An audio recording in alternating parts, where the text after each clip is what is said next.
નવસારી જિલ્લા પોલીસે ગુનેગારો વિરુદ્ધ ઝીરો ટોલરન્સની નીતિ અપનાવીને તીસરી ગલી ગેંગ સામે સખત કાર્યવાહી કરી છે। આજે બિલીમોરા શહેરમાં આ ગેંગના 6 આરોપીઓનો વરઘોડો કાઢવામાં આવ્યો હતો।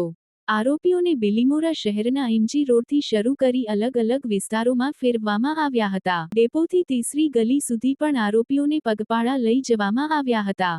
આ કાર્યવાહી દ્વારા પોલીસે શહેરીજનોમાં કાયદો અને વ્યવસ્થાની સ્થિતિ અંગેનો ભય દૂર કર્યો છે। ગુનાખોર ટોળકી છેલ્લા 10 વર્ષથી જિલ્લામાં સક્રિય ગુજરાત આતંકવાદ અને સંગઠિત ગુના નિયંત્રણ અધિનિયમ 2015 ગુજસીટોક હેઠળ આ ગેંગના 7 સભ્યો વિરુદ્ધ ગુનો નોંધવામાં આવ્યો હતો।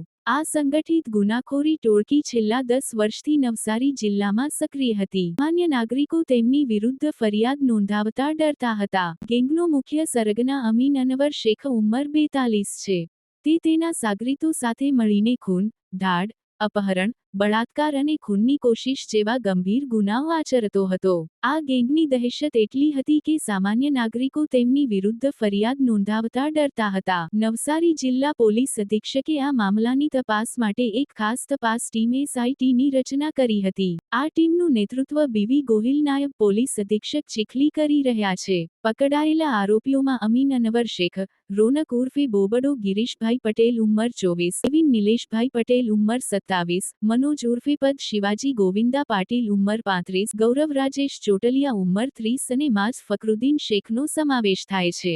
મહંમદ સાબિર મહંમદ ઇસરાફિલ અંસારી નામના એક આરોપીની પાછળથી ધરપકડ કરવામાં આવી હતી। આ ગેંગના સભ્યો સામે ખૂનની કોશિશ, અપહરણ, બળાત્કાર, ધાડ, મારામારી અને પ્રોહિબિશન સહિતના કુલ 42 ગુનાઓ નોંધાયેલા છે। આ કાર્યવાહીથી નવસારી જિલ્લામાં કાયદો અને વ્યવસ્થા જાળવવામાં મદદ મળશે અને સામાન્ય નાગરિકોમાં સુરક્ષાની ભાવના વધશે। આજરોજ જે ગુજસીટોક જે દાખલ કરવામાં આવેલ, જેમાં મહેરબાન પોલીસ અધિક્ષક સાહેબ શ્રી સુશીલ અગ્રવાલ સાહેબના સૂચના અને માર્ગદર્શન હેઠળ અમુ તપાસ કરી રહ્યા છીએ। જેને લઈને જણાવવાનું કે હાલ જે 6 આરોપીઓ છે એ 14 દિવસના રિમાન્ડ ઉપર છે। જે રિમાન્ડ દરમિયાન અમારી જે કાયદેસરની કાર્યવાહી કરવાની થતી હોય છે એ કાર્યવાહીઓ અત્યારે અમે કરી રહ્યા છીએ। અમે અત્યારે જે એટલા માટે ગુજસીટોક ગુનો દાખલ કરવામાં આવેલો છે અને કાયદાની કાર્યવાહી મુજબ કાયદેસર કાર્યવાહી કરી રહ્યા છીએ।